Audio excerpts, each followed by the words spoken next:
So we are now into turn 3 of Invasion Pearl Harbor. It's still December 7th, 1941.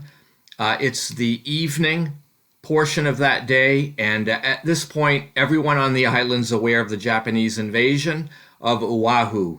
And at this point, the 25th Infantry Division has suffered the brunt of the damage, and the Air Naval Station and Bellows Field have both been captured. And the Japanese forces appear to be headed toward Honolulu. And I can validate for you, since I'm playing both sides, they are. So we start the turn with the Japanese landing phase. So 2 more companies of the Japanese Army, which are the orange units, successfully land on the beaches. And these beach landings are going quite well because I chose a very easy place to land. However, it's going to take me more time to get at my objectives on the other side of the island. So now we go to the American activation phase. At this point, for the sake of brevity, I'm not going to report each chit pull. I'm only going to mention the relevant activations. So one of the U.S. Marine Corps companies managed to get to the base in the mountain range near Hickam Field. That was important to defend Hickam Field. Then the 25th Infantry Division attempted to move toward Honolulu in order to defend the city against what is a foreseen assault. But unfortunately, many of the units fail to move at all, and others progress at a painful pace. This is because of the die rolls, and there is a negative die roll modifier for the American units trying to move on the 7th, representing the surprise and the disorganization. The U.S. 24th Infantry Division also is drifting toward the other side of the island, and again, much of that division is bogged down near the Schofield Barracks.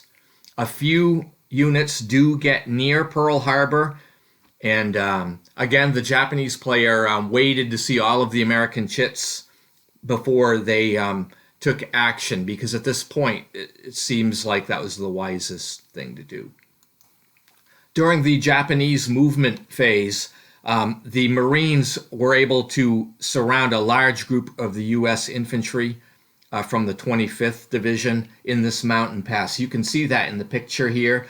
The Marine units are the SNLF in red, and this American unit is here to slow down the Japanese units, not necessarily to defeat them. And then you can see the orange Army units on the right are moving straight through the mountains. Of course, it's at a slower pace, but that's how they're going about getting toward Honolulu.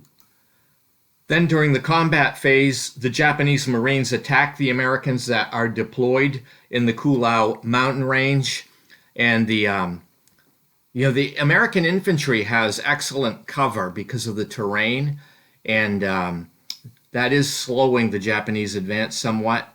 And one of the U.S. infantry companies is eliminated during this defense, but so far the Americans have done a fair job at slowing the Japanese, and they have forfeited 9 infantry companies, though, and the Japanese have lost only 2 steps, but they haven't got any more victory points, so they're still stuck at 7 victory points.